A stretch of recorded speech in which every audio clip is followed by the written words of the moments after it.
Kawan-kawan saya yang baik hatinya, masih ingat nggak rumus yang ditemukan oleh Einstein pada tahun 1905? E sama dengan mc kuadrat. Jadi energi sama dengan massa dikali dengan kecepatan cahaya. Ini adalah rumus, ini adalah formula, ini adalah ayat, ini adalah dalil, ini adalah rumusan, ini adalah hukum, ini adalah aturan yang pasti. Jadi inilah disebut dengan syariat. Jadi Anda bisa uraikan ini menjadi teori yang lebih luas lagi. Misalnya I atau E adalah energi. Anda bisa uraikan dalam satu kitab khusus. Oh, energi itu apa? Selanjutnya M, massa. Anda bisa uraikan dalam satu kitab khusus. Begitu juga dengan kecepatan cahaya dalam ruang hampa. Bisa Anda uraikan dalam satu kitab khusus. Ini yang namanya syariat. Kalau dalam metode ilmiah itu ada di bab 2, teori. Pertanyaannya, apakah teori ini, rumusan-rumusan ini keramat sifatnya? Punya kekuatan tidak? I sama mc kuadrat punya kekuatan enggak dia? Punya mukjizat enggak?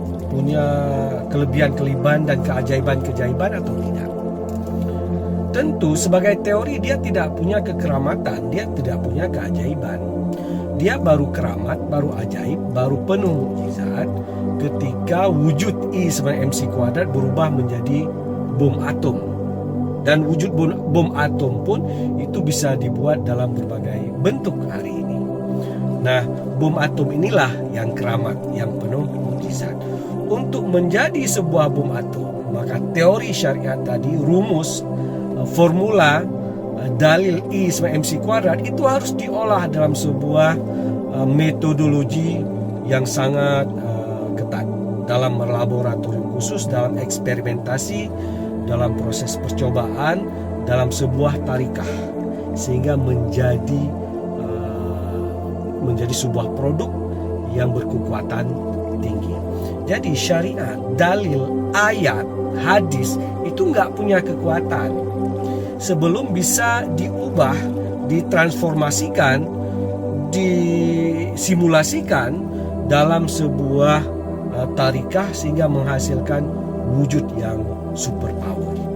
Itulah Quran sebagai mukjizat, bukan ayatnya. Coba bacakan ayatnya di depan iblis atau setan. Tidak lari mereka, tidak meledak mereka, tidak hancur mereka.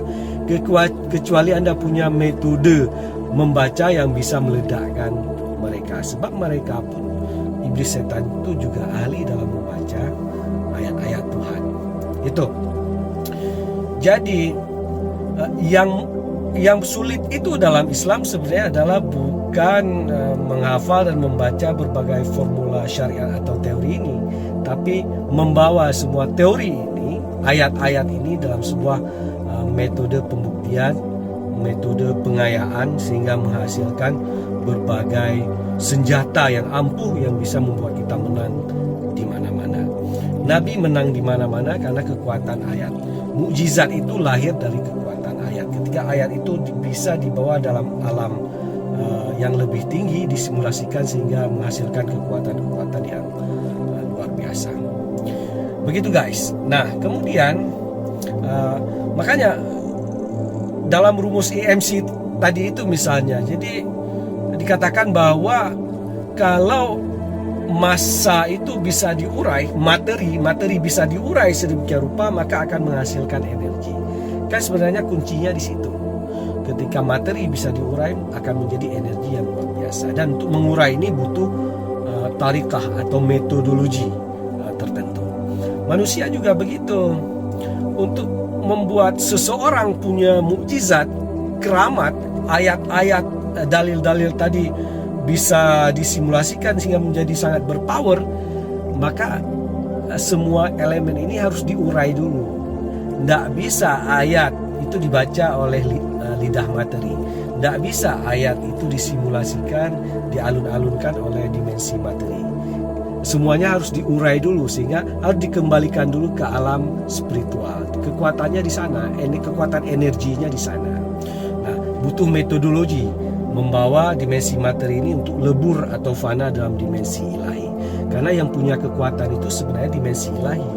Maka manusia dalam membaca Quran, dalam memahami Quran, dalam mengamalkan Al-Quran, dia harus bisa meleburkan semua elemen yang baharu ini untuk dibawa kembali kepada elemen yang kadim. Karena pada dimensi kadim inilah kekuatan dari Al-Quran itu tersembunyi. Jadi energi itu adalah bukan materi. Jadi kalau ayat masih pada dimensi materi, manusia masih hidup pada dimensi materi, itu masih pada dimensi lahiriah, masih pada dimensi formalitas syariat. Syariat ini harus dibawa dulu ke dalam inkubasi spiritual sehingga fana lebur dalam dimensi ilahi. Nah, disitulah nanti lahir berbagai kekuatan-kekuatan yang menyebabkan Islam ini tak terkalahkan. Nah, itu ditujukan oleh para nabi. Nabi misalnya dalam perang-perang bisa menghadirkan malaikat. Bukan malaikat itu kan dimensi yang sangat tinggi, sangat halus. Ada metodologinya untuk bagaimana mencapai dimensi-dimensi itu. Ada tarikahnya dan macam-macam. Artinya apa?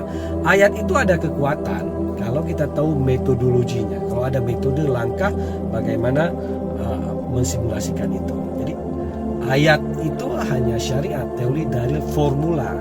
Sama persis dengan IMC kuadrat tadi.